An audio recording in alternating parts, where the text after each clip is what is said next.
Y unemployment in India, Bharat में इतनी बेरोजगारी क्यों है, किस कारण से है और इसके सॉल्यूशन क्या है, इन्हीं बारे में हम आज बात करेंगे इस वीडियो में। सो हेलो दोस्तों, मेरा नाम है Rajveer Sharma, an internet marketer and affiliate marketer. आज मैं आपके सामने ऐसे 10 पॉइंट रखने वाला हूँ जिससे कि आपको ये क्लियर हो जाएगा कि भारत में अनएम्प्लॉयमेंट क्यों है और किस रीज़न से है और इसका सॉल्यूशन क्या। Point is caste system. Bharat में बहुत सारे एरिया ऐसे हैं जहाँ पर कास्ट के आधार पर जॉब दी जाती है, न कि टैलेंट के आधार पर। इसी वजह से बहुत सारे टैलेंटेड लोग हैं जो अनएम्प्लॉयमेंट का शिकार हो जाते हैं। सो सेकेंड पॉइंट है स्लो इकोनॉमिक ग्रोथ। शायद आपको पता नहीं होगा कि भारत की जो अर्थव्यवस्था है वो अंडररेटेड है, जो अनएम्प्लॉयमेंट को बढ़ देती है और एक मेन रीज़न है भारत में बेरोजगारी की।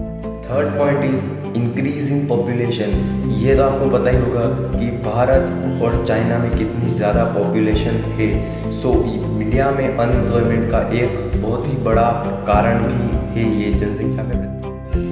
फोर्थ पॉइंट है एग्रीकल्चर। जी हाँ, आप कहेंगे एग्रीकल्चर कैसे, तो मैं आपको समझाता हूँ। एग्रीकल्चर मीन्स कृषि, और भारत की 90% जो पॉपुलेशन है वो खेती बाड़ी पर। अनएम्प्लॉयमेंट का मतलब सिर्फ यही नहीं होता कि लोगों को नौकरी नहीं मिल रही है, कृषि में भी अनएम्प्लॉयमेंट होती है। कैसे? कृषि जो है वो सीजनल हो चुकी है। जैसे कि मान लो गेहूं का टाइम है तो सिर्फ गेहूं के टाइम पे ही किसानों को काम करने को मिलता है। उनके बाद गर्मियों के दिनों में किसानों के खेत खाली पड़े रहते हैं, वहाँ पे कुछ नहीं होता है, इसलिए एग्रीकल्चर में भी अनएम्प्लॉयमेंट होती है। So fifth point is joint family system. अधिकतर जो बड़े परिवार होते हैं उनमें सोर्स ऑफ इनकम सिर्फ एक ही होता है, और अधिकतर परिवारों के बिजनेस, बड़े परिवार जो होते हैं उनके पास बिजनेस होते हैं। सो जॉइंट फैमिली सिस्टम भी एक कॉज है अनएम्प्लॉयमेंट। सिक्स्थ पॉइंट है fall in small and cottage industry, means लघु एंड कुटीर उद्योगों का खत्म होना।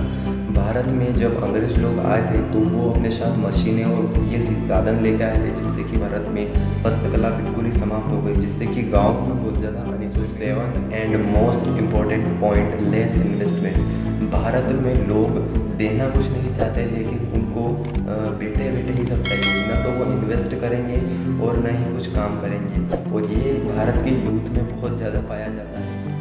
सो eighth point is under employment. Bharat में बहुत सारे जो वर्क है और वर्कर्स हैं उनको काम मिलता है 5 दिन, 1 महीने, 2 महीने या 3 महीने, उनको कंटिन्यूसली काम नहीं मिलता है। सो ये भी एक रीज़न है पॉवर्टी का और अनएम्प्लॉयमेंट का। Ninth point is immobility. Immobility means अस्थिरता। बहुत सारे जो वर्कर्स होते हैं वो अपने घर को छोड़कर या तो जाना नहीं चाहते, और अगर जाना भी चाहे तो वो बाहर सिटी में जाके काम नहीं कर सकते। इसका रीज़न है लैंग्वेज और फूड और जो क्लोथिंग होती है वहाँ की, और बहुत सारे ऐसे रीज़न होते हैं। राजस्थान स्टेट के लोग असम साइड में जाएंगे तो उनको लैंग्वेज में प्रॉब्लम होगी, उनको खाने में प्रॉब्लम होगी। सो ये एक बहुत बड़ा कारण है ये अनएम्प्लॉयमेंट का। Tenth and last point is expansion in universities.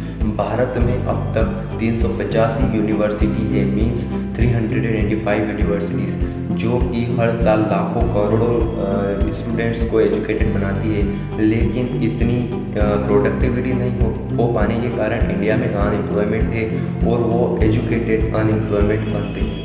सो इसका सबसे मेन जो कारण है वो है सेल्फ एम्प्लॉयमेंट। लोग खुद से कुछ नहीं करना चाहते, हमेशा सरकार पे या किसी और पे ही डिपेंड रहते हैं। इंडियन यूथ में, बेसिकली इंडियन यूथ में ही ये प्रॉब्लम बहुत ज़्यादा होती है कि वो खुद कुछ करना नहीं चाहते, सिर्फ उनको बैठे बैठे तो चाहिए होता है। तो इसका जो सॉल्यूशन है वो एक ही है, सेल्फ एम्प्लॉयमेंट बिजनेस। अगर आपको कुछ एम्प्लॉयमेंट या कुछ आपको जॉब नहीं मिल रही है तो आप उसके पीछे मत पड़े रहिए। आपको पता नहीं है कि वो आपको कब तक मिलेगी या नहीं मिलेगी, तब तक आप पार्ट टाइम भी आप ज्वाइन कर सकते हैं। इसलिए अच्छा है कि आप अपना खुद का बिजनेस शुरू करें। और अगर आपको कुछ तकलीफ आती है तो मैं अपना नंबर, अपना इंस्टाग्राम आपको डिस्क्रिप्शन में नीचे मिल जाएगा।